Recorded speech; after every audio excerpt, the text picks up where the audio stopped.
მოგესალმებით ძვირფასო ტელემაყურებლებო, ეთერშია ტელეკომპანია სეზონი დღის შემაჯამებელი გადაცემით. დღეს ჩვენ გვექნება იმ გამოწვევებზე საუბარი, რომელიც ჩვენ ქვეყანას აქვს კარგად მოგეხსენებათ, რომ მსოფლიოში ფაქტობრივად ახალი გადანაწილება იწყება, განსაკუთრებით ეს ტრამპის არჩევის შემდგომ თვალნათლივ ჩანს. ფაქტობრივად ძალას კარგავს საერთაშორისო ხელშეკრულებები, დოქტრინა გარკვეული უსაფრთხოების და რაღაცა გარკვეულწილად შეთანხმებები, იმიტომ რომ როდესაც ერთი ქვეყნის პრეზიდენტი იძახის, რომ მე და მეორე ქვეყანა შევიერთო და ამ დროს არაფერს არ დაგიდებთ, არც რაიმე გარკვეულ სუვერენიტეტს, არც რაიმე რაღაცა შეთანხმებას, ესე იგი არაფერი აღარ არსებობს, უკვე შეიძლება ადამიანმა ესე არ ვიცი გამოხვიდე თქვა, რომ მე მინდა ქვეყანა, თუ არ სიტყვის ძალას გამოვიყენებ, ზეწოლას განვახორციელებ და მაინც მივაღწევ ჩემ მიზანს.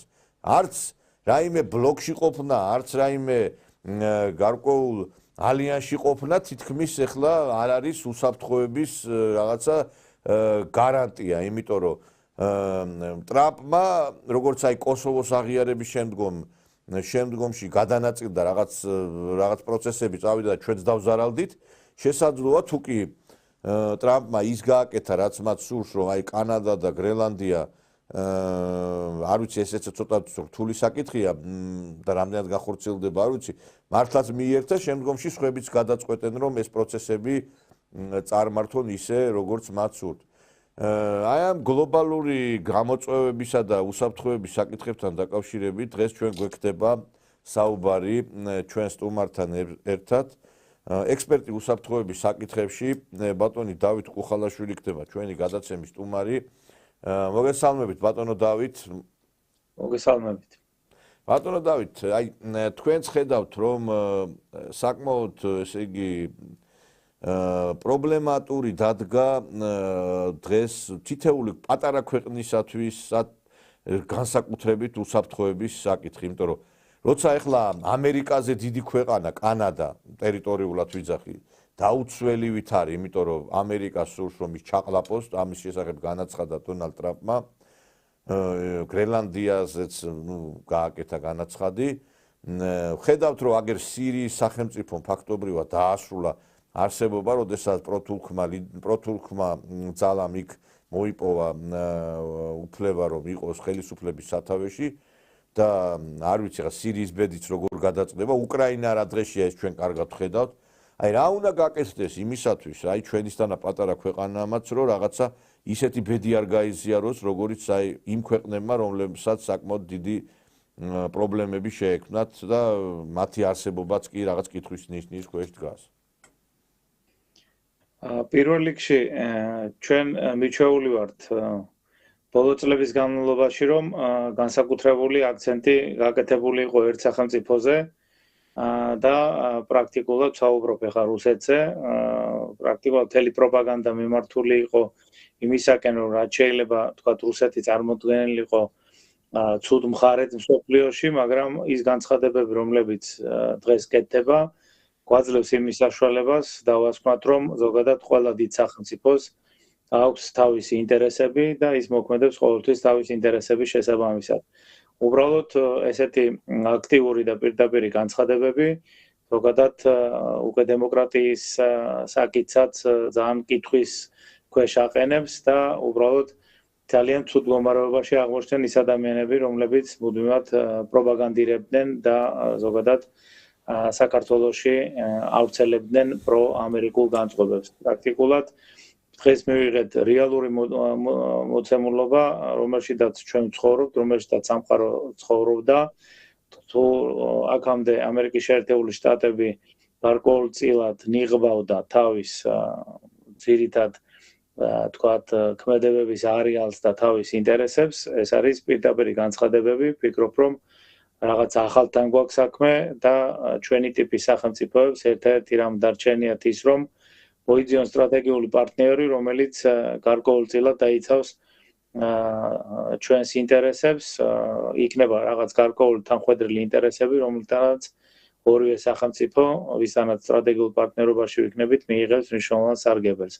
ეს ხდება იმ ფონზე, როდესაც პრაქტიკულად ამერიკის შეერთებულმა შტატებმა უარი თქვა საქართველოსთან სტრატეგიულ პარტნიორობაზე, თუმცა გითხრათ სიმართლე, როგორც ჩემი პროფილური მიმართულებით, როგორც მეცნიერმა და როგორც სპეციალისტმა, შემიძლია დაგიდასტუროთ ერთი რამ, რომ მთელი ამ პერიოდის განმავლობაში, რა პერიოდშიც ამერიკის შეერთებული შტატები ცხადდებოდა სტრატეგიულ პარტნიორად, ის არასოდეს იმ ჩარჩოთი, რომელიც თქვათ რეალურად სახეზე იყო, არასოდეს არ იყო საქართველოს სტრატეგიული პარტნიორი.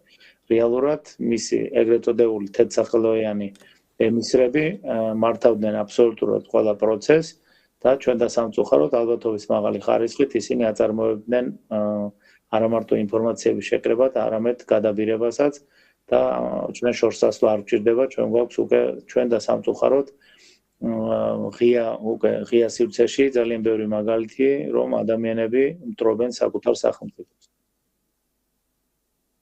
ძალიან ისეთი საინტერესო პოზიცია გააჟღერეთ თქვენ, რომ ამერიკა არასდროს არ ყოფილა ჩვენი სტრატეგიული პარტნიორიო და მეც გეთანხმებით ამაში, ჩვენ ამაზე დიდი ხანია ვსაუბრობთ და სამწუხაროდ რაღაცნაირად ეს ილუზიების ქვეშ არის მთელი ჩვენი რაღაც საზოგადოება, რომ არ არსებული რაღაცა ევროინტეგრაციისკენ, არ არსებული ნატოსკენ, რომელსაც არასდროს ჩვენ არ გვეღისება იქ შესვლა, შევარდნაძიდან დაწყებული დაიწყო ეს პროცესი, რომ ნატოსკენ უნდა წავიდეთ და თქვა კიდევაც შევარდნაძე ბოლო-ბოლო გააღეთ ეს კარები, თორე გავწივდითო და მაინც არავინ არ აღებდა ამ კარებს და არ ვიცი ორმხრივი ფილტვების ანთება თუ არა, ძალიან კრიზისულ მდგომარეობაში ჩავარდით, იმიტომ რომ ამ ორ პირქარში ვართ და ამ ნატოს ძახილმა დაღუპა ეს ქვეყანა, თორე აი თქვენ როგორ ფიქრობთ, ეხლა უსაფრთხოების საკითხში ხართ ექსპერტი. აი ეხლა რო გავაანალიზოთ, იცით რა არის, რაღაცა, აი ჩვენ ყავს როგორი ექსპერტები საზოგადოებაში, იცით? მე ხა იმ დღეს მარიან ნიკოლაიშვილთან ვსაუბრობდი, ჩვენ ყავს პოლიტიკური მიმომხილველები, ადამიანები, რომლებიც ინფორმაციას აწვდიან საზოგადოებას.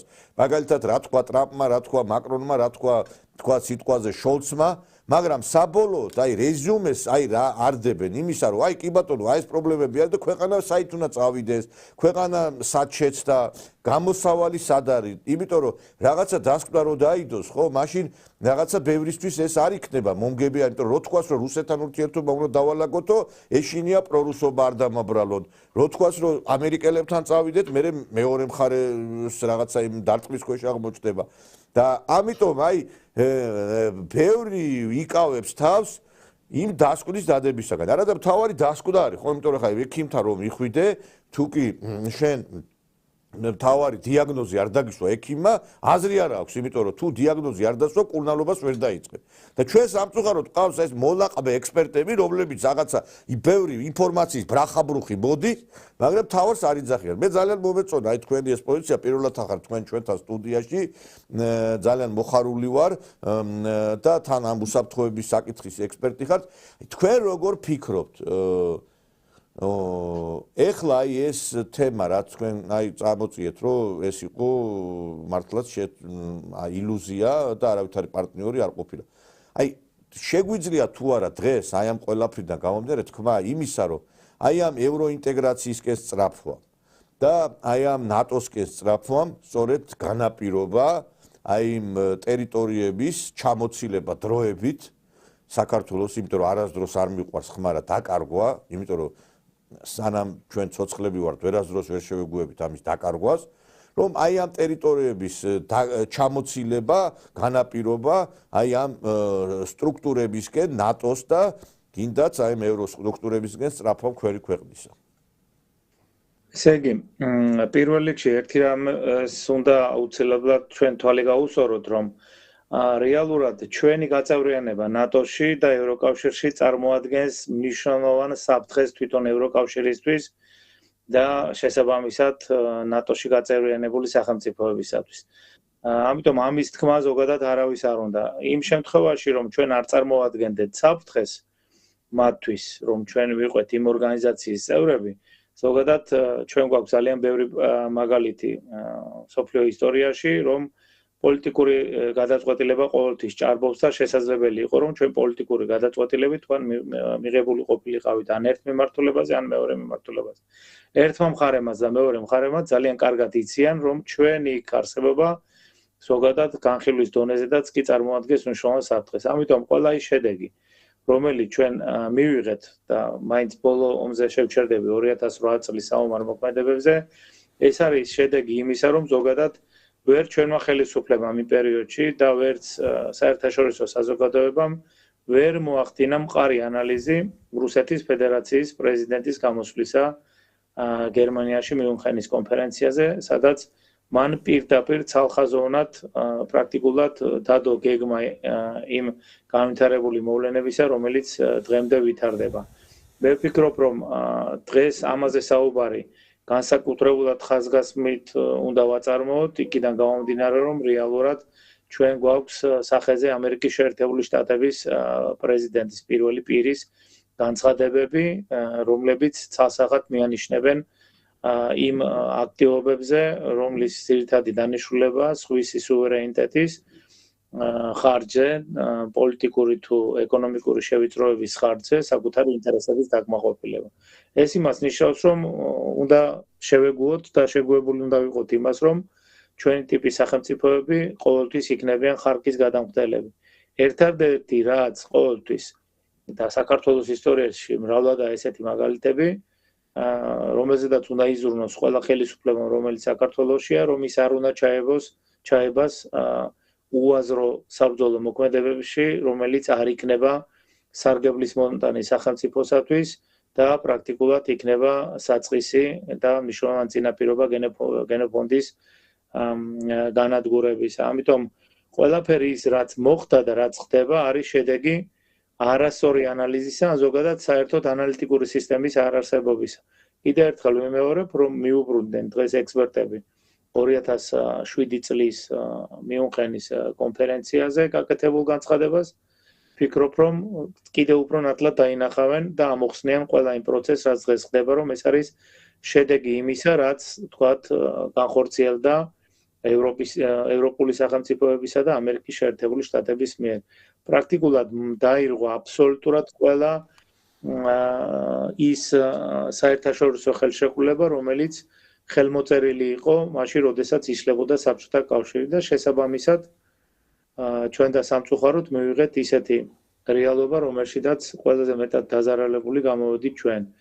თუმცა მინდა ერთი რამ გითხრათ, რომ ჩვენ და საბედნიეროდ ჩვენ დღემდე ყოველ შემთხვევაში რამოდენიმე წელია ვცხოვრობთ იმ პირობებში, რომ ხელისუფლება ცდილობს, რომ არ ჩაებას უაზრო ომში, რომელშიც აუცილებლად დამარცხებულები ვიქნებით. ეხლა რაც შეეხება ამერიკის შეერთებული შტატების განცხადებას და მის გასვლაზე ჩვენ ვისაუბრეთ, რომ ამ პრაქტიკულად აქტიური ციკლი მოღვაწეობისა საქართველოში დაასრულა, ეს იმას არ ნიშნავს და არ უნდა ვიყოთ აჟიტირებული იმ განცხადებებზე, რასაც ტრამპი აკეთებს, კი ბატონო, ეს უნდა იყოს ანალიზის საგანი. ჩვენ არ უნდა დაგვაუწყდეს, რომ ჩვენ ვართ მაინც ევროპული სახელმწიფოების სადაზვერო აქტივობების რკალში და ისინი ძალღონეს და ფინანსებს არ ზოგავენ იმისათვის, რომ საქართველოში იყოს მუდმივი დესტაბილიზაცია. ამიტომ საფრთხე მიუხედავად იმისა, რომ ამერიკის შეერთებულ შტატებში მოხდა თქვათ ის ცვლილება, რომელიც გარკვეულწილად ჩვენი ეროვნული საფრთხეებისათვის მნიშვნელოვანია, ეს არ უნდა გვაძლევდეს იმის საშუალებას, რომ შვიდად ვიყოთ. კიდევ ერთხელ ვიმეორებ, ყველა ის პროცესები, რაც ღია წყაროებში შეიძლება რომ გაანალიზდეს, გვაძლევს იმის საშუალებას, რომ დავასკვათ, რომ ევროპული სახელმწიფოები მტრულ, ესე იგი სადაზვერო საქმიანობას ახორციელებენ საქართველოსთან მიმართებაში. აი ხა ძალიან პრობლემატურია ისე, აი ბოლო პერიოდში ძალიან ბევრი მიგრანტები შემოდიან, ზოგი მოქალაქეა, ზოგი ბინადრობის უფლებაა, არაბული ქვეყნებიდან შემოდიან ისეთი ქვეყნებიდან, რომლებსაც აი რაღაცა გარკვეულწილად პრობლემები აქვთ ტერორიზმის საკითხიდან გამომდინარე, ძალიან ისეთი ძალიან სახიფათო არის აი ესეთი ადამიანების ესე შემოდინება ჩვენს ქვეყანაში, იმიტომ რომ იგივე სირიიდან, იგივე აი მაგალითად აი ამ ქვეყნებიდან, სადაც განსაკუთრებით საგრძნობი არის დაპირისპირებები. აი ეს თქვენ ყველაფერი რაღაცნაირად ხო არ გვაძლევს ჩვენ აი დაფიქრების საშუალებას, იმიტომ რომ აი ყველგან ესე გახსნა ამ კარების შეიძლება ჩვენთვის იყოს დამღუპელი პატარა ქვეყნისათვის. თან ვიცით რომ აი ამ არაბული ქვეყნების და წარმომადგენლებს მე იყენებენ ხშირად რუსეთის წინააღმდეგ. და ჩვენი ქვეყნის გამოყენების საკითხი რუსეთის წინააღმდეგ კვლავაც დღის წესრიგში რომ არის ჩვენ ხედავთ, იმიტომ რომ ბევრი ამაზე აკეთებს აქცენტებს და ამიტომ რაღაცა სავიზო რეგულაციები, რაღაცა უსაფრთხოების დოქტრინა ალბათ უნდა შემუშავდეს, რომ ასე რაღაცნაირად შეიძლება ერთ დღეს ჩვენურად იფეთქოს ამ ყველაფერმა. ეხლა კი არის რაღაცა მშვიდად ყველაფერი, მაგრამ კაცმა არ იცის ესე შეიძლება არ გაგრძელდეს და ამ მიმართულებით მე მგონი რაღაც სამუშაო ჩატარება საჭიროა, თქვენ როგორ ფიქრობთ? პირველ რიგში მე გეთანხმებით, რომ თქვენ მნიშვნელოვან პრობლემას შეეხეთ, რაც იდენტიფიცირებულ საფრთხეთ უნდა იყოს აღქმული განსაკუთრებით საქართველოს სპეცსამსახურებისათვის და ხელისუფლებისათვის. არ უნდა დაგვაუწყდეს ის გარემოება, რომ ჩვენთან ასევე არიან დევნილები უკრაინიდან და მე ვფიქრობ, რომ ამ მიმართულებაზეც აქცენტი გასაკეთებელია, იქიდან გამომდინარე, რომ ალბათობის მაღალი ხარისხით ამ მიმართულებაზე ჩვენ მნიშვნელოვან საფრთხეებს უნდა ველოდოთ. და სანამ კონკრეტულად უშუალოდ ამ თემას ჩავშლიდე, რაზედაც თქვენ აქცენტი გააკეთეთ, კიდევ ერთი რამ მინდა საზოგადოებას გავაფრთხილო და ალბათ ხელისუფლებისთვისაც საყურადღებო უნდა იყოს ის, რასაც მე ვიტყვი. თუ უკრაინაში პროცესები განვითარდება ისე, რომ საბოლოო ჯამში მაინც ყველაფერი გადაიხრება მშვიდობისაკენ, ჩვენ შესაძლებელია რომ გარკვეული საფრთხის წინაშეც დავდგეთ. რა თქმა უნდა, ის რომ მშვიდობა იქნება უკრაინაში, ეს არის დადებითი მოვლენა მსოფლიოსათვის და საქართველოსთვის, მაგრამ შესაძლებელია რომ ჩვენ გარკვეული საფრთხის წინაშე დავდგეთ, იმიტომ რომ გარკვეულ მიგრაციულ პროცესებს, რომელიც შეიძლება უკრაინიდან დაიწყოს, საქართველოს მიმართულებით შესაძლებელია ანუ თუ ომი გაჩერდა, დევნილები აქით წამოვიდნენ? მე ვსაუბრობ ადამიანთა იმ კატეგორიაზე, რომლებიცაც აღარ დაედგომებათ უკრაინაში. ეს აი მე თქვენ მივხვდი, რასაც ლაპარაკობ, მებრძოლებზე. შესაბამისად, ეს არის ადამიანთა ის კატეგორია, რომელსაც აქვს საკმაოდ დიდი გამოცდილება ბრძოლის ამბავში. იმისათვის, რომ განახორციელონ სხვადასხვა ტიპის დესტაბილიზაცია, მათ შორის სამხედრო პოლიტიკური უსაფრთხოების თვალსაზრისით.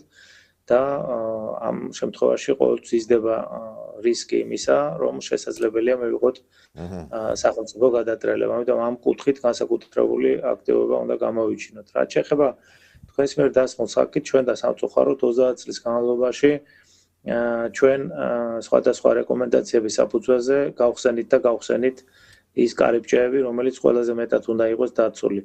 მე ამ წუთში ერთადერთი რეკომენდაცია, რაც შემიძლია თქვათ გავსი ამ კუთხით არის ის, რომ ჩვენ რეალურად უნდა გადავიდეთ ისრაელის მოდელზე, როდესაც ისრაელის სასაზღვრო ზონაში წდება ადამიანთა შემოშვება, არ შემოშვების ბედი და ამ პროცესში ჩართული არიან როგორც სპეცსამსახურები, ისე ფსიქოლოგები და ვფიქრობ, რომ მცირედი ელემენტარული საფრთხის შემთხვევაშიც კი ადამიანები, რომლებიც ესეთ საფრთხეს წარმოადგენენ საქართველოსათვის, არ უნდა იყვნენ შემოშვებული საქართველოს ტერიტორიაზე. ჩვენ ახლა მაინც ისეთ მიმართულებებს ვეხებით სახელმწიფოებს და ამ დროს გვწყდება ერთი რამ, რომ აი როგორი მადესტაბილიზირებელი მუხტი ჰქონდათ ევროპული სახელმწიფოების, მათ შორის მაღალჩინოსნებს, მათ შორის ისეთ პირებს, რომლებსაც საერთაშორისო სამართალი არ აძლევთ უფლებას, რომ პირდაპირ ჩაერიონ საქართველოს შიდა საქმეებში და ეს ნონსენსი მოხდა პრაქტიკულად რეაგირების გარეშე, რომ უცხო ქვეყნის მოქალაქეები, სახელმწიფო მოხელეები შემოვიდნენ და საქართველოს ხელისუფლების წინააღმდეგ ილაშქრებდნენ. და ყველაზე ცუდი რაც მოხდა, კიდე განმეორებით ის, რომ ადამიანი უკვე რომელიც უკვე იმ თანამდებობაზე არ არის, რუცე მაქვს საუბარი, ის კვლავ იქნა შემოშვებული საქართველოში და კვლავ შეიქმნა დესტაბილიზაციის საფრთხე. ამიტომ ვფიქრობ, რომ უფრო მობილური სისტემა უნდა გქონდეს და ვფიქრობ, რომ ქვეყნის შიგნით იმ ადამიანთა შემოშვება მიუხედავად ეროვნული კუთვნილებისა თუ რელიგიური რწმენისა არ უნდა ხდებოდეს, რომლებიც საფრთხეს შეიძლება წარმოადგენდნენ საქართველოსათვის. და დამერწმუნეთ, ვისაც ამის პრაქტიკა აქვს ისრაელში, როდესაც ის სასაზღვრო ზონაში ესეთ უარს ეუნებიან ადამიანის შესვლაზე, მას არ აძლევენ განმარტებას, სრულფასოვან განმარტებას, თუ რატო ეუნებიან უარს, მაგრამ არის ერთი მნიშვნელოვანი განმარტება, რომ ისინი გარკვეულწილად საფრთხეს წარმოადგენენ ისრაელის ეროვნულ უსაფრთხოებისას. ალბათ უნდა გადავიდეთ ამ მოდელზე, მაგრამ წუხوار უკვე განვითარებული პროცესების გამო, რომ ჩვენ მივიღეთ 10,000-ობით ადამიანი, რომლებსაც ვფიქრობ, რომ მაღალი დონის შემოწმების გარეშე მიანიჭეს საქართველოს მოქალაქეობა, რომელიც აუცილებლად უკვე დღესაც თავის შედეგს იღებს პოლიტიკური დაზვერვის მიმართულებით და ვფიქრობ, რატო გაკეთდა თქვენი აზრით ეს ყველაფერი მართლა, რომ აი ისეთ ქვეყნებს რატო მივეცით უვიზო მიმოსვლა, რომლებისგანაც არც ინვესტიციები შემოდის პირიქით იაფი მუშახელი, რომლებიც ართმევენ სამსახურს მერე ქართველებს, იმიტომ რომ მათთვის ახლა მაგალითად სიტყვაზე თქვა $100 ითვლება, იქ არის მაგალითად $100 რო ჩაიტანო, გაუგზავნონ, ეს დიდი ფულია. ანუ ამ ისეთ ღარიბ ქვეყნებზე მაქვს საუბარი და აი რატო უნდა შემოგვეშვა ის ხალხი, რომლებიც აქ სამუშაოს წაართმევენ ჩვენ მკვიდრ მოსახლეობას და არც არაფერი სარგებელი არ გვაქვს ჩვენ ამ ქვეყნებისთვის უვიზო მიმოსვლის დაწესებით. აი ახსნა რა არის ამის ვერ გავიგე მე. ესე იგი, მოდით ახლა ესეთ მიმართულებით უნდა შევხედოთ ამ პროცესს. ზოგადად სახელმწიფო ყოველთვის უნდა აიდენტიფიცირებდეს საფრთხეებს, თუ რა საფრთხის წინაშე დგას სახელმწიფო. ეს არის სოციალური, ეკონომიკური თუ პოლიტიკური თუ სამხედრო საფრთხეები, ეს არის მნიშვნელოვანი კლასიფიკატორები, მათ შორის გარკვეული ინფორმაციის მოძიება შეიძლება ღია წყაროებში, რომლის მიხედვითაც თქვათ სახელმწიფოები, უცხო სახელმწიფოები ხელმძღვანელებდნენ და შემდეგ იდენტიფიცირებული საფრთხეების საფუძველზე სახელმწიფო უნდა ახდენდეს რისკების შეფასებას. ეს არის პროცესი, როდესაც სახელმწიფომ სასწორის პრინციპით უნდა გადაწყვიტოს თავისი გადაწყვეტილება, რომ იყოს უსაფრთხო, რომ აი რაიმე გადაწყვეტილება რომ მიიღოს, მას აუცილებლად უნდა კონდეს კიდევ ერთხელ ვიმეორებ იდენტიფიცირებული საფრთხეები, რომლის საფუძველზე უნდა განსაზღვროს კონკრეტული სახელმწიფოდან უნდა შემოუშვას თუ არა ადამიანები, კონკრეტული სახელმწიფოების მოქალაქეებს უნდა მისცეს თუ არა საქართველოს მოქალაქეობა, რამდენად მიზანშეწონილია რომ 1000-ობით და 10,000-ობით ადამიანს აძლევდა საქართველოს მოქალაქეობას და ესეთ საკითხები ეს უნდა იყოს როგორც ბიუროკრატიული აპარატის, ასევე არჩეული ხელისუფლების ზრუნის საგანი სამიზნე, ესე იგი საკვლევი თემა და ეს ყველაფერი უნდა ხდებოდეს მეცნიერული დამუშავების შედეგად. ჩვენ და სამწუხაროდ ამდენადაც ჩემთვის ცნობილია, ჩვენ 50 წლის განმავლობაში პრაქტიკულად ამ მექანიზმით არ ვსარგებლობ და ვფიქრობ, რომ ძირითადად სახეზე გვაქვს მეს პრინციპით მიღებული გადაწყვეტილებები, რომელიც ყოველთვის საბოლოო ჯამში სახელმწიფოს ინტერესებისათვის არის ამგებიანი. ხო არა, აი უბრალოდ ეხა თქვენ რაც ჩამოგეთვალეთ, ეს არის პროფესიონალის პოზიცია და მე გეთანხმებით, მაგრამ აი რაღაცა ნაბიჯს რო დგამ, ხო, რო იღებს ნაბიჯს დგავს ნაბიჯს ხელისუფლება, რაღაცა ხო მოტივი არის, აი რა გაუხსენით უვიზო მიმოსვლა. რაღაცა დასაბუთება ხო უნდა იყოს და აი თქვენ აი რა იყო ამის მიზეზი, რატომ მიიღეს ეს გადაწყვეტილება მაშინ? ესე იგი, ნახეთ, კიდევ ერთხელ ვიმეორებ, იმ შემთხვევაში, როდესაც არა, მე გავიგე ეს ყველაფერი თქვენ რაც მითხარით, ჩემთვის გაუგებარი არ არის და არც მაყურებლისათვის და გეთანხმებით, მაგრამ ეს რაც თქვენ ჩამოთვალეთ, არც ეს პრინციპს არ მოიცავს ის გადაწყვეტილება, ხო? მიღებული გადაწყვეტილება. თუ ამ შემთხვევაში დაზიანდა საქართველოს ინტერესები და საქართველოს მოქალაქეთა ინტერესები იმ გადაწყვეტილებით, რომელიც მიღებულია, აქ არის ორი შემთხვევა რა. ერთი არის, როდესაც ეს ხდება არაკომპეტენტურობის საფუძველზე და მეორეა, როდესაც აი ხა დაზიანება არ არის, აბა რა არის, რაც თქვი მე კითხვა რომ დაგისვით დაზიანება უკვე ძირშივე. როდესაც შენ აქ უშვებ ისეთ ტიპის ადამიანებს, რომლებიც შრომის ბაზარზე წაართმევენ შემოქალაქეებს ადგილს, იმიტომ რომ თუ მუშაობს ჩვენი ქართველი ადამიანი 800 ლარად სიტყვაზე, მაგალითად, აი ეს ძალიან პოპულარულია ეს რაღაცა საკურიერო მომსახურება, გლოვო და ბოლტი, ხო? თუ ის მაგალითად აი 800-900 ლარს იღებს ქართველი, ის ადგება და ეტყვის, მე აგერ 600 და 500-აც ვიმუშავებ. და აი ხა იმას ურჩევნია იმ მეპატრონეს, იმას პატრიოტული გზნობა კი არ აქვს, იმას ადგება 500-ად აიყვანს და ის კარგავს ქართველი უკვე სამუშაოდ ამ შენებლობაზე დაასაქმებს და ესეთი ხა მე მაგალითად აი რო ვიძახებ ხოლმე გლოვოს კურიერს ან სიტყვაზე ტაქს რო ვიძახებ ქართველი აღარ ხდება უკვე ხდება ვიღაცა ბანგლადეშელი ვიღაცა პაკისტანელი არც ქართული ირციან, არც რუსული, არც ინგლისური არის და ვერ გააგებინებ ვერაფერს რა. ეხლა მე ბოდიში და არ ვერჩი ყველა გაჭირვებული მეწოდება. ეხლა ჩვენზე გაჭირვებული ხალხი თუ კიდე იქნებოდა ამ ქვეყანაში ქართველზე ვერ წარმოვიდგენდი, მაგრამ ეხლა იმას კი არ ვერჩი არაფერს იმ საცოდავ ადამიანს, მაგრამ აი ეს უკვე ძირშივე ხო არის უკვე არასწორი.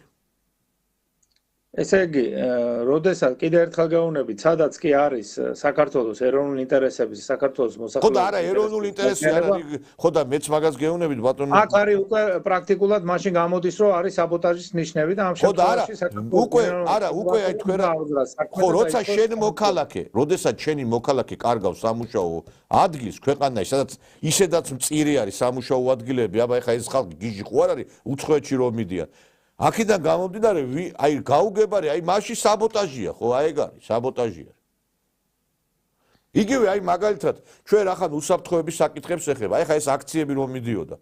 1000-ჯერ გამოვედი ამ ტელეკომპანიის ეთერიდან და ვთქვი, აი ეს ის რომ არის ენერგოპრო, ჩეხური კომპანია. თქვენ კარგად იცით, რომ აი ეს ჩეხეთმა ოფიციალურად დაუჭირა მხარი ამ ნაცხროვას. საელჩო ჩართული იყო ამ პროცესში.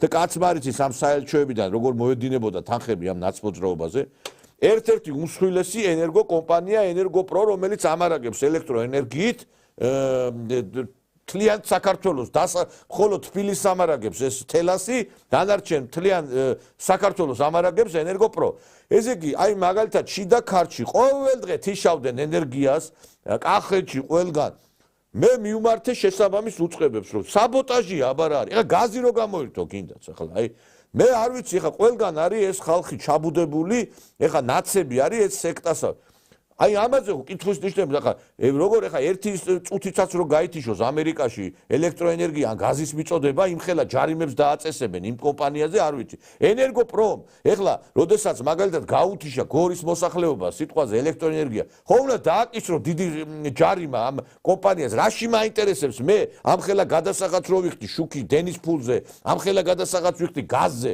რაში მაინტერესებს შენს გამო ხო დაზარალდა ადამიანები ხო და აი ეს რაღაცნაირად ეს საბოტაჟიც უკვე გამოირიცხება როცა კომპანიას ძალიან დიდი ჯარიმები დაეწესება აი ესეთი ქმედე აი ესეთი ფაქტების გამო მე თვითონ ადგება და ისეთ ადამიანები დააკომპლექტებს თავის თავს რომ ესეთი საბოტაჟი არ მოაწყოთ თორე ხედავ ჩვენ რომ აი ხა 3 დღეა თბილისი არის პარალიზებული ხო და ეს ენერგოპრო ჯოჯოხეთს უწყობს რაიონებს კიდე ბატონო დავით არ ვიცი აქ ახლა კიდე ერთ საკითხი არის აუცილებლად განსახილველი ამის შესახებ არც მე არ მაქვს სრულყოფილი ინფორმაცია ფიქრობ რომ არც თქვენ არა გაქვთ მაგრამ ყოველ შემთხვევაში ვერსიის დონეზე აუცილებლად უნდა იყოს განხილული საკითხი რომ როდესაც ესეთი პროცესები ხდება ხომ არ არის მიზანმიმართული ქმედებები იმისათვის რომ მოხდეს უარყოფითი საზოგადოებრივი აზრის მანიპულირება, საზოგადოების უარყოფითი განწყობების მობილიზება, განსაკუთრებით იმ ფონზე, როდესაც ჩვენ უყურებთ სისტემურ საპროტესტო ტალღას საქართველოში. ამიტომ ყველაფერი კომბინირებულად განსახილველია და რაც შეეხება თქვენ მიერ წამოჭრილ საკითხს. აბა თქვენ სწორად თქვით, მაგი არის აბა საბოტაჟის ერთ-ერთი მოტივი ეგ არის, რომ უკმაყოფილო იყოს ხალხი ხელისუფლებაზე. ხო და ამიტომ ამისთვის ყავს ჩვენ სპეცსამსახურები, ამის არსებობს გენერალური პროკურატურა და შესაძლებელია რომ ამ მიმართულებით წარიმართოს მუშაობა და თუ ესეთი ნიშნები გამოიკვეთება, ვფიქრობ რომ ძალიან კარგი და ხელსაყრელი საშუალება მიეცემა ხელისუფლებას შემდგომი რეაგირებისათვის. ეხლა რაც შეეხება თქვენს მიერ წამოჭრილ საკითხს იმ კომპანიასთან დაკავშირებით. ნებისმიერი სახელმწიფო, რომელიც მტრობს საქართველოს და ამ სახელმწიფოს კომპანია წარმოდგენილია სახელმწიფოში და ესე იგი ის სახელმწიფო ჩვენიდან მნიშვნელოვან ბენეფიტებს იღებს ამ შემთხვევაში არსებობს ერთი მნიშვნელოვანი ქმედება რომ ყველაფერი უნდა გაკეთდეს იმისათვის რომ ამ კომპანიას შეეზღუდოს მოქმედების არეალი საქართველოში ამით ეწოდინება არა მარტო იმ სახელმწიფოს რომელსაც ის წარმოადგენს არამედ შემდეგ მომდენო პირობებში იგივე სიტუაციაში საქართველოში მოქმედ კომპანიებს რომ ის სახელმწიფოები რომლებიც სარგებელს იღებენ საქართველოსდან ისინი საქართველოს ეროვნული ინტერესების წინააღმდეგ არ უნდა მიდიოდნენ. ეს ერთი მიმართულება, მაგრამ მეორე და მთავარი მიმართულება არის ის, არ ვიცი რამდენად შესაძლებელია ეს ყველაფერი, ვფიქრობ რომ ჩვენი ტიპის სახელმწიფოებისათვის ნაციონალიზაციის პროცესი ზოგადად არ შეიძლება რომ კარგად დასრულდეს, მაგრამ მაინც უნდა გადაიხედოს პროცესი, რამდენად სასარგებლოა ზოგადად სტრატეგიული დანიშნულების ობიექტების უცხო სახელმწიფოებზე გადაცემა, ხომ არ არის ეს ძალიან დიდი საფრთხე, რომელთაც შესაძლებელია, რომ გარკვეული მანიპულირებით საბოლოო ჯამში ამა თუ იმ სახელმწიფომ მოახდინოს საქართველოს გეთახმებით აბსოლუტურად. თუ კომბინირებულად არ წავედით და კომბინირებულად მოვლენების შესწავლა არ განვახორციელებთ, ვფიქრობ, რომ ჩვენ ზოგადად საფრთხეები არ აქვს სწორად იდენტიფიცირებული და შესაბამისად არ აქვს რეაგირების სისტემა ისეთი, როგორიც უნდა გქონდეს. აი ხა მე არ მინდა ქვეყანა დავასახელო, იმიტომ რომ ჩვენ სხვათა შორის ჩვენი ტელეკომპანიას ძალიან ბევრი ქვეყნის სპეცსამსახური უყურებს და ამას ძალიან მალე გაიგებს საზოგადოება, რაზე მაქვს საუბარი და ეს სავსებით რეალურიც არის, იმიტომ რომ სპეცსამსახურეები ტელეკომპანიებს რო უყურებდნენ, რომ გაიგონ მაჯისცემა საზოგადოების, გაიგონ რაღაც იმპულსები, ეს არის ბუნებრივი, აქ არ არის დასამალი და ამიტომ მე არ მინდა ხა ქვეყანა დავასახელო, თუმცა შეიძლება ბევრი ძალიან კარგადაც მიხვდეს რაზეა საუბარი. მე არ ვიცი, შეცდომად მიმაჩნია ის, რომ მაგალითად რაღაცა ოპერირებას ახდენდეს ერთი კომპანია, მაგალითად ელექტროენერგიის და კიდე სხვა გაზის, მაგალითად, რომელი ქვეყანასთანაც ჩვენ არ შეიძლება ვთქვათ, არც თუ ისე დადებითი შეიძლება კი ოფიციალურად ეხა მეკეთილმეზობლური ურთიერთობა იყოს დეკლარირებული დოკუმენტის დონეზე, მაგრამ იყოს რაღაც გარკვეული წილად ფარული ზრახვები, რომელიც არ ცხადდება ჯერჯერობით ამ ქვეყნიდან და ამიტომ აი დივერსიფიცირება ხო არ უნდა მოხდეს გარკვეული იმ ობიექტებიდან შემოსული მაგალითად აი ენერგომატარებლების მაგალითად არ უნდა ვიყო დამოკიდებული მხოლოდ სოკარზე არ უნდა ვიყო დამოკიდებული რაიონებში მარტო სიტყვაზე ენერგოპროზე ანუ გაზი მარტო აზერბაიჯანიდან არ უნდა შემოდიოდეს სოკარის მეშვეობით უნდა შემოდიოდეს თქვათ რუსეთიდანაც და ალტერნატივა რო იყოს, იმიტომ რომ აი მე არ ვიცი სტრატეგიული უსაფრთხოებიდან სტრატეგიული უსაფრთხოების საკითხებიდან გამომდინარე, არ ვიცი თქვენ თვლით თუ არა შეცდომათ რომ მხოლოდ ერთ ქვეყანაზე იყოს ჩამოკიდებული ჩვენი ქვეყნის ენერგომომარაგება. ზოგადად ბაზრების დივერსიფიკაცია ყველა მიმართულებით ეს არის ქვეყნის უსაფრთხოების მნიშვნელოვანი გარანტი. ოღონდ ამას თან უნდა სდევდეს სპეცსამსახურების აქტიური კონტროლი პროცესებისა, რომ რეალურად დივერსიფიკაციაც არ იქცეს ქვეყნის ინტერესების საზიანო პროცესად. ეხლა რაც შეეხება ერთი მნიშვნელოვანი ტერმინი არსებობს საერთაშორისო ურთიერთობაში, რომ არ არსებობენ მუდმივი მეგობრები და არ არსებობენ მუდმივი მტრები. ჩვენ აუცილებლად უნდა გავანალიზოთ ზოგადად ყველა ის ეკონომიკური მაჩვენებელი, რომელთანაც ყოველდღიური შეხება გვაქვს. და სწორედ ეს მაკავშირებლები აძლევს ხელისუფლებას საშუალებას, რომ მან დაგეგმოს სწორი პოლიტიკა. საჭიროა დივერსიფიცირება, რა დონით არის ეს დივერსიფიცირება საჭირო და როგორ, აი ეს არის ყველაფერი უკვე მყარი ანალიზის საგანი და კიდევ ერთხელ ვიმეორებ, მხოლოდ ინფორმაციული უზრუნველყოფა არაფერს არ იზამს, თუ მეცნიერულად არ იქნა ამა თუ იმ პროცესის სარგებლიანობა გათვლილი. კიდევ ერთხელ ვიმეორებ, საერთაშორისო ურთიერთობები არ ცნობს მუდმივ მეგობრებს და მუდმივ მტრებს. საქართველოს აქვს უდიდესი პრობლემები, რომლის გადაწყვეტა მან უნდა მოახერხოს. ეს არის ტერიტორიული მთლიანობის აღდგენა, ეს არის სოციალურ-ეკონომიკური ვითარების გამოსწორება და ვფიქრობ, რომ ამ კონტექსტში საქართველოს ყველაფერი უნდა გააკეთოს იმისათვის, რომ დაარეგულიროს და მოაწესრიგოს ურთიერთობები სახელმწიფოებთან და მიიღოს მან მნიშვნელოვანი სარგებელი. და ძირითადი სარგებელი, მე ვფიქრობ, რომ თქვენ უკვე ეს თემა წამოჭერით და ყველასთვის ალბათ ყველა ნორმალური ადამიანისთვის გახლავთ ის, რომ აუცილებლად უნდა მოხდეს ტერიტორიული მთლიანობის აღდგენა, რამე თუ ის მნიშვნელოვანწილად პირდაპირ კავშირში არის საქართველოს ეკონომიკური უსაფრთხოების გამყარებასთან. ხო, მაგრამ აი ჩვენში სამწუხაროდ მე არ ვიცი ექსპერტების 80% არის აი უთხოვ გრანტებზე ჩამოკიდებული ექსპერტები, რომლებმაც თვითონ ეხა უტვინო არავინ არ არის და ყველა კარგად ხვდება იმ ნაცების ექსპერტებიც კი, რომ რა არის ქვეყნისთვის კარგი, მაგრამ ეხა რო თქვან ის რაც არის რეალობა, მაშინ დოლარებს არავინ არ მისცემს.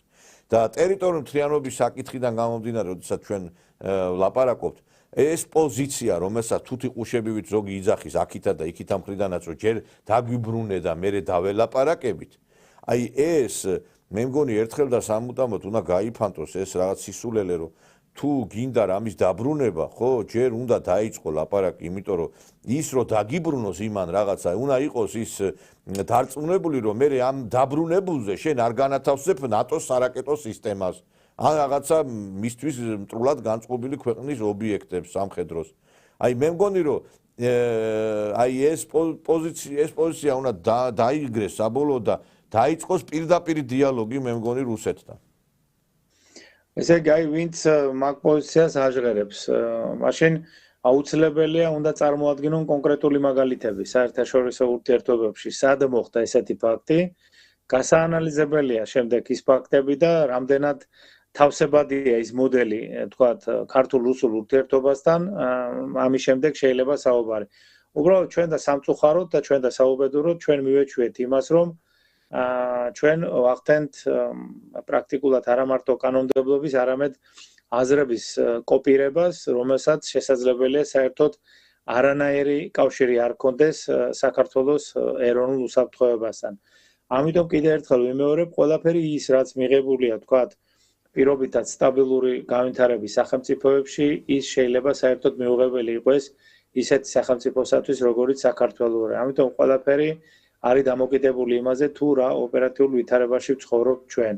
როგორ შეიძლება ვთქვათ, პირობითად ძალიან მოკლედ მინდა რომ ამ საკითხს შევეხო, რომ საქართველოსთვის დაეყენებინა ევროკავშირის ისეთი მოთხოვნები, ვთქვათ, რომელიც თქვათ დაუყენა სხვა სახელმწიფოებს, მაგალითად ბალტიისპირეთს სიტყვაზე ვიძახის პირობითად, რომელსაც ჩვენთან განსხვავებით სტაბილური ოპერატიული ვითარება აქვს და მათ არ გააჩნიათ ზოგადად დაკარგული ტერიტორიები, რომელიც ნებისმიერი სახელმწიფოსათვის დროებით დაკარგული ტერიტორიები, რომელიც ნებისმიერი სახელმწიფოსათვის წარმოადგენს საფრთხეს. ამიტომ ნახეთ, ალოგიკური იყო თვითონ დამოკიდებულება და კიდევ ერთხელ ვიმეორებ, რომ ჩვენ არ ყოფილიყავით საფრთხე ევროკავშირისათვის და ნატოსათვის, ისინი საკმაოდ დიდი ხნის წინ მიიღებდნენ იმ გადაწყვეტილებას და ეს იქნებოდა გადაწყვეტილება, რომელსაც დავასაბუთებდით, როგორც იქნებოდა პოლიტიკური გადაწყვეტილება და ესეთი მაგალითები არსებობს. ამიტომ კიდევ ერთხელ ვიმეორებ, თუ ჩვენ თავს არ დავანებებთ სხვისი აზრების კოპირებას და სხვისი კანონმდებლობის კოპირებას, ვფიქრობ, რომ ჩვენი უსაფრთხოების სისტემა მუდმივად იქნება წნეხის და ძალიან მძიმე შეფასების ქვეშ. ჩვენ უნდა ვიყოთ ორიენტირებული იმ ობიექტურ რეალობაზე, რომელშიც ჩვენ ვცხოვრობთ.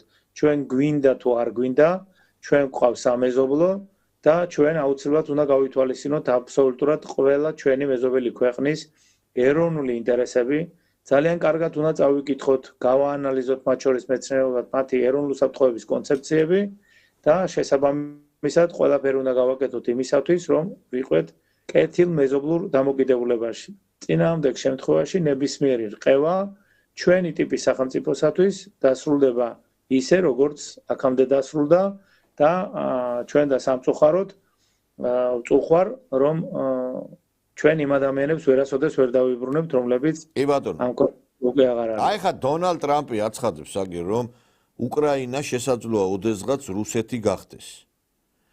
აშშ ბევრი ფული ჩადო უკრაინის დახმარებაში, მე მათ უთხარი, რომ მინდა ეკვივალენტი, მაგალითად 500 მილიარდი დოლარის იშვიათი წიაღისეული ლითონების სახით. ისინი დამეთანხმენ. ანუ აქ აი ამ განცხადებაში არის ერთი საგულისხმო ფაქტი, რომ უკრაინა შეიძლება ოდესღაც რუსეთი გახდეს. ანუ ეს რას ნიშნავს? არა მარტო ის ხერსონი, მარიუპოლი, ლუგანსკი, ზაპოროჟიე, არამედ მთელი უკრაინა გახდეს შესაძლოა რუსეთის შემადგენლობაში. იმიტომ რომ ფაქტია, რომ ყველაფერი აქეთკენ მიდის და თავად ეხლა ეს 500 მილიარდის იმას რო ითხოვს კიდე, რა ქვია, წიაღისეულს. იცით რა, ამ ტრამპს მე მგონი არასწორი მრჩევლები ყავთ. ეხლა ჩვენ იცით რატო რომ ეხლა სადაც იყო ყველაზე დიდი წიაღისეული, ეს არის დონბასი, ეს არის ლუგანსკი, ეს არის მარიუპოლი, ეს არის ასევე იგივე ყირიმი. ეს ტერიტორიები არის უკვე ამჟამად რუსეთის კონტროლ ქვეშ.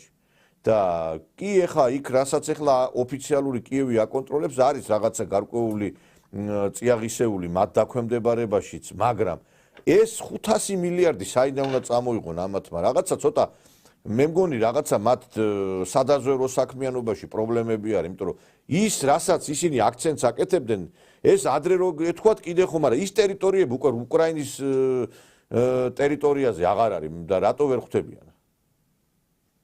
ესე იგი, მოდით ერთ რაიმეზე შევთანხმდეთ, რომ ყველაფერს იმას, რასაც პოლიტიკოსები პირდაპირ ამბობენ, ეს არ არის ყველაფერი ისე ასაქმელი, რომ პირდაპირ გაგებით ეს ყველაფერი გავიგოთ. ეს არის პირდაპირი მესიჯი, რომელიც ალბათობის მაღალი ხარისხით ეკუთვნის რუსეთის ფედერაციასაც და ვფიქრობ ამ საომარი მოქმედებების დასრულებისათვის როგორც ერთ, ისე მეორე სახელმწიფოს მოუწევს გარკვეული საზღაურის გადახდა და ვფიქრობ, რომ ერთი მიმართულებით, დასაშვები ვერსიად მიმაჩნია ეს, რომ ყველაფერი იმას, რასაც თქვათ ამერიკის შეერთებული შტატები ითხოვს, შესაძლებელი ეს არის მომსახურების საფასური შუამავლის როლში, როდესაც გამოდის თქვათ ამერიკის შეერთებული შტატები.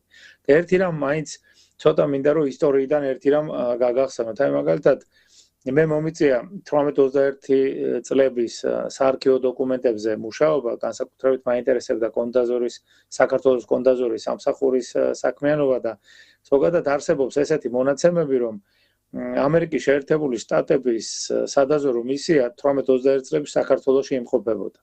ჩვენ ვიცით, რომ ის სტრატეგიული პარტნიორი მაშინაც და დღესაც არის დიდი ბრიტანეთი და დიდი ბრიტანეთი საჯარისო ფორმირებებითაც კი იყო საქართველოში. ამერიკის შეერთებული შტატების პოზიცია იყო ის, რომ საქართველო ადრე იქნება თუ გვიან იქნება, მაინც რუსეთს დარჩება. ესეთი პოზიცია ჰქონდა ამერიკის შეერთებულ შტატებს. და მინდა გაგახსენოთ დიდი ბრიტანეთის გასვლა საქართველოდან, როდესაც საბჭოთა რუსეთმა შეძლო მასთან მოლაპარაკების წარმოება და საქართველოს ხელისუფლების თხოვნაზე, რომ კიდევ მეტი საჯარისო ფორმირებები შემოეყვანათ საქართველოში, რომ ქვეყნის სუვერენიტეტი თქვა დაცული ყოფილიყო, პირიქით მთლიანად გავიდნენ საქართველოდან და შევიდნენ ვაჭრობაში საბჭოთა რუსეთთან. ამიტომ ზოგადად, როდესაც ჩვენ დიდ სახელმწიფოებზე ვსაუბრობთ და განსაკუთრებით რუსეთის ფედერაციაზე, ჩვენ წარმოდგენილი უნდა გქონდეს ზოგადად რა არის რუსეთი. რა არის რუსეთი ეკონომიკურად, რა არის რუსეთი სამხედრო ძალით, თავისი ტექნოლოგიებით და ესე მარტივი შეფასება პროცესებისა და ღრიალი სხვადასხვა თქვათ ლოკაციებზე და ისეთი ტერმინოლოგიით თქვათ რუსებთან დაკავშირებული რაღაცების ყვირილი არ არის სარგებლის მომტანი საქართველოსათვის. მე ურჩევდი იმ ადამიანებს, ვინც ამ ეთნიკურ ჯგუფს ეხება, რომ კარგად წაიკითხოს რუსეთის ფედერაციის ეროვნული უსაფრთხოების კონცეფცია და შეიძლება მივიდნენ იმ დასკვნამდე, თუ რამდენად საფრთხის ქვეშ აყენებენ ისინი საკუთარ სახელმწიფოს, თუ რა თქმა უნდა ისინი თვლიან, რომ საქართველო მათი სახელმწიფო და ცოტა მოგზალებულები და ცოტა სიჭკვიანით უნდა იყვეთ განწყობილი ყველა პროცესისადმი. და არ შეიძლება ამოწყვეტითი ზოგადად რაღაც ნაწილობრივი ისტორიების წინ წამოწევა და ზოგადად მთელი საქართველოს ისტორია უნდა იყოს გაანალიზებული და მაგ შემთხვევაში ჩვენ დავინახავთ, რომ ყველა დიდ სახელმწიფოს აქვს ერთი და იგივე ამბიცია საქართველოსთან მიმართებაში. ერთ-ერთი რამ, რაც გონიერ მმართველს უნდა ახასიათებდეს, არის ის, რომ ივაჭროს, პირდაპირ ივაჭროს, რომ ჩვენი ქვეყნის ეროვნულ უსაფრთხოებას არ მიადგეს ზიანი. ეს არის ერთ-ერთი უპირველესი და ძირითადი ამოცანა. და მინდა რომ აუცილებლად შევეხო თქვენ ხაზგასმას და ვფიქრობ, რომ სწორი ხაზგასმა იყო, როდესაც თქვენ ისაუბრეთ საიდუმლო მოლაპარაკებებზე. ზოგადად ეს არის მიღებული პრაქტიკა, ამის არსებობენ როგორც დიპლომატიური კორპუსი, ამის არსებობს ასევე სადაზვერო სამსახური, რომ სახელმწიფოები მტრობის პირობებშიც კი ერთმანეთთან ახორციელებენ სხვადასხვა ტიპის მოლაპარაკებებს, განსაკუთრებით იმ შემთხვევაში, როდესაც თქვათ ჩვენი ტიპის სახელმწიფოს აქვს სიმსრები ინფორმაცია იმასთან დაკავშირებით, რომ ეგრეთ წოდებულ სტრატეგიულ პარტნიორულ ჩარჩოში მყოფი სახელმწიფო მტრობს პირობითად ჩვენ ქვეყანას და აპირებს მის დატოვებას და მიტოვებას.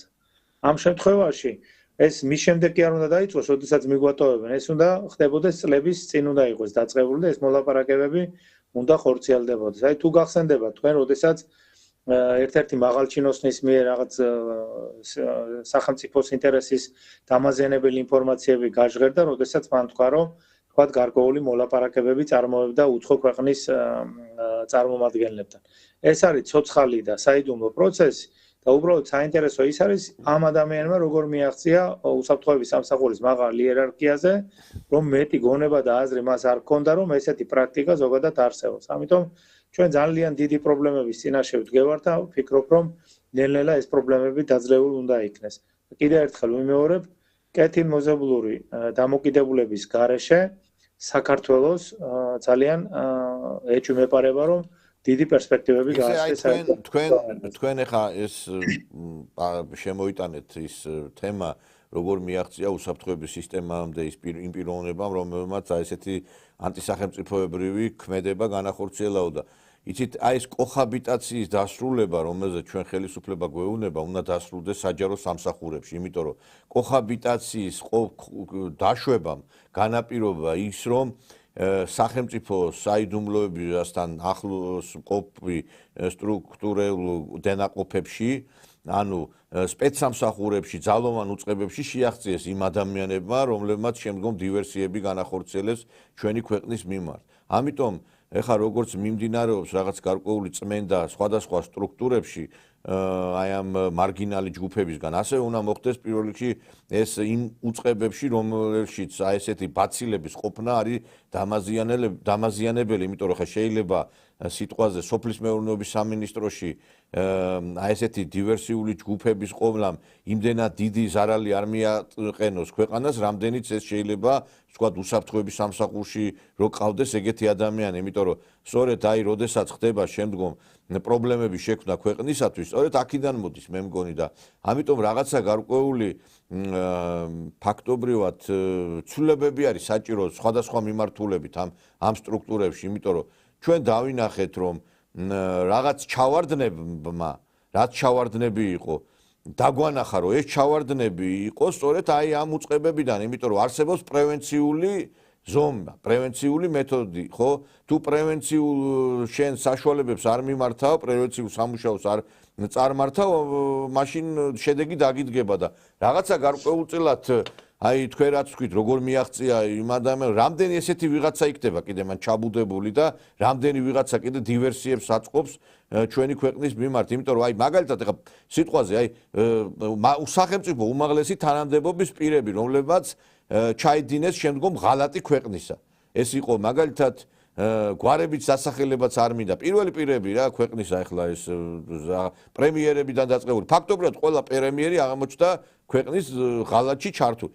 ეს ხო უნდა შესაბამისი რაღაც დასკვნები ყოფილიყო დადებული ამ პიროვნებების შესახებ, რომ ეს არ არის სანდო, ეს არ არის სანდო, ეს არ არის სანდო, იმიტომ რომ რაღაცა, იმიტომ რომ შეიძლება კი ბატონო, შეიძლება სანდოც იყო და მაინც ჩაიდინა ანტისახელმწიფოებრივი ქმედება ამ ადამიანს, როცა ყველა კადრში პრობლემა არის, რაღაცა სხვასთან გვაქვს ხო საქმე. როდესაც ყველა პრემიერი კვირიკაშვილი გახარია, ესე იგი ეს რა გვარია კაცო ეს ვინც იყო ბოლოს კიდე ყველა თითქმის ჩართულია ეს პრეზიდენტი მარგველაშვილი, ზურაბიშვილი თუ ყველა აი ამ ყველაფერშია ჩართული რაღაცა სისტემური რაღაცა და რაღაც გარკვეული ჩავარდნა არის რა მე ესე ვფიქრობ.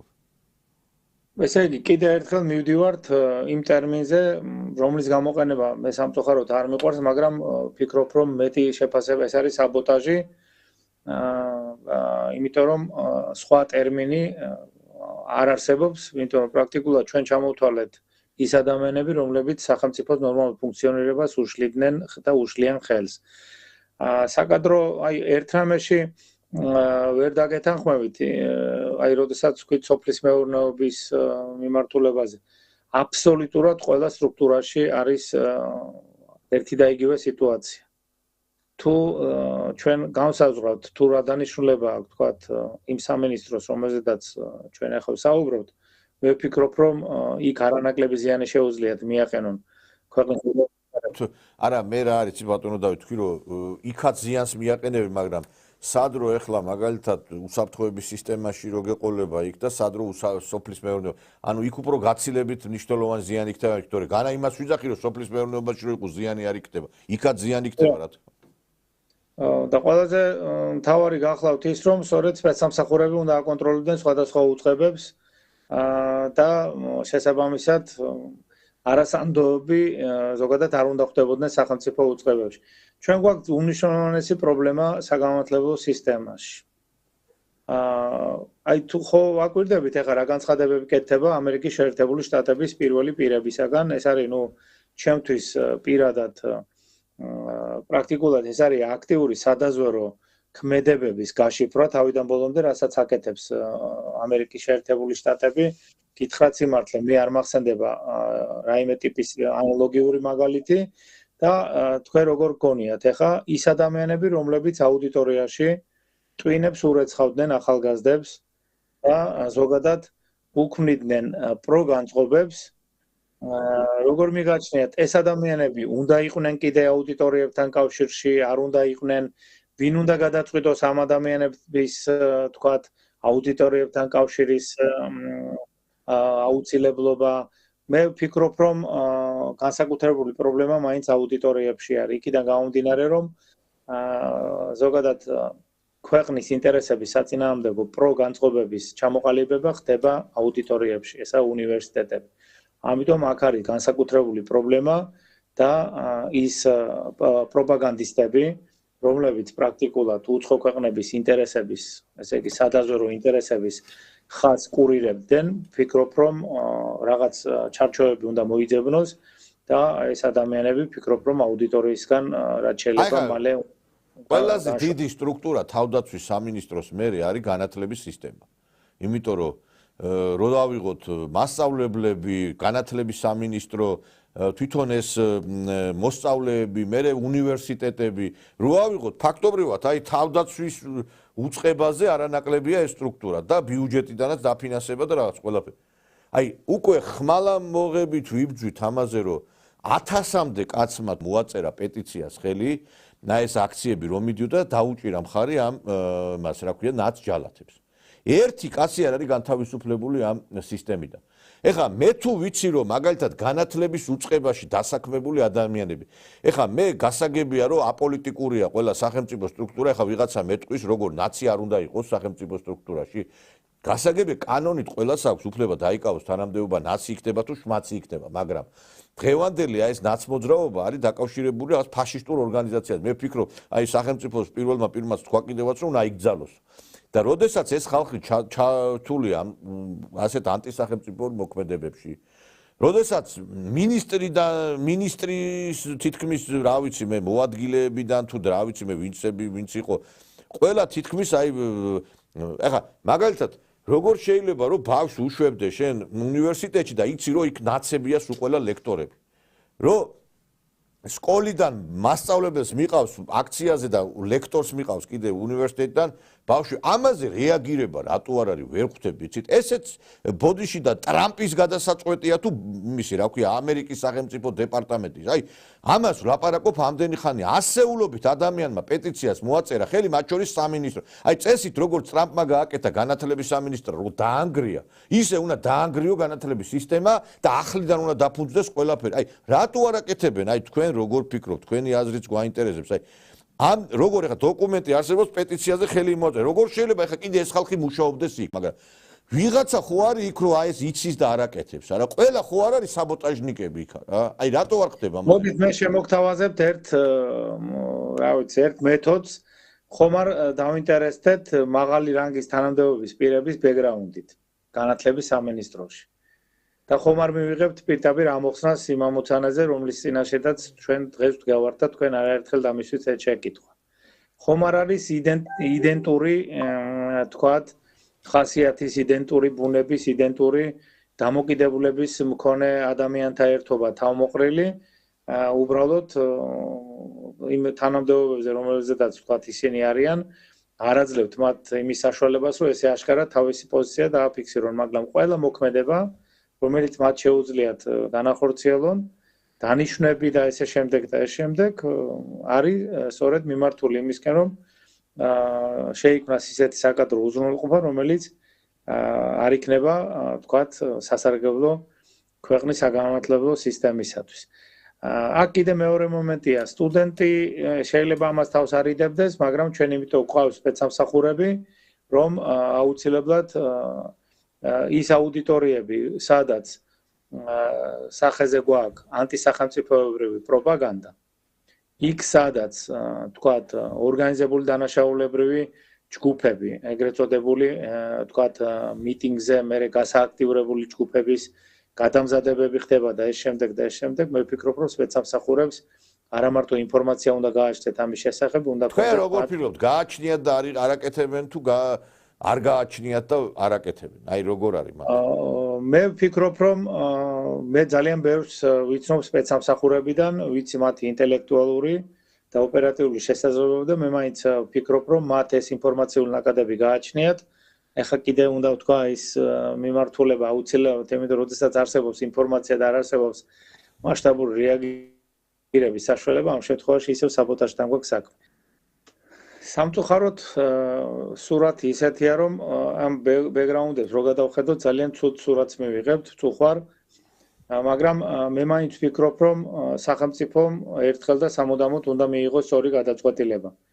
არსად არ უნდა თქვათ, ფუნქციონირებდეს ისეთი ჯგუფები, რომლებიც აზიანებენ ქვეყნის ეროვნულ ინტერესებს.